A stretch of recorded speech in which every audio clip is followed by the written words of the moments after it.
Sa may dito po sa Dagupan City, dalawang lalaki po na kapwa nahaharap po sa kasong pagnanakaw ang naaresto po ng operatiba ng DCPO sa magkahiwalay na operasyon sa lungsod noong Hunyo 8. Ayon sa ulat, sa unang operasyon sa may barangay Pogo Chico, isang 29 anyos na lalaki na residente ng naturang barangay ang inaresto ng mga kapulisan.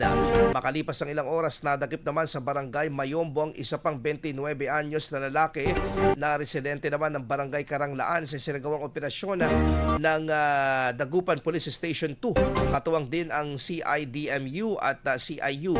Ayon sa mga pulisya, kapwa inaresto ang dalawang suspect sa bisa na magkaiwalay ng warrant of arrest para sa kasong theft o pagnanakaw na may nirekomendang piyansang nagkakahalaga ng 10,000 pesos bawat isa.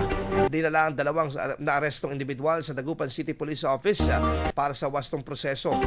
Kalaunan ay nakapagpiyansa ang mga ito para sa kanilang pansamantalang kalayaan habang nagpapatuloy ang pagdinig sa kanilang kaso. IFM News. IFM News. IFM News.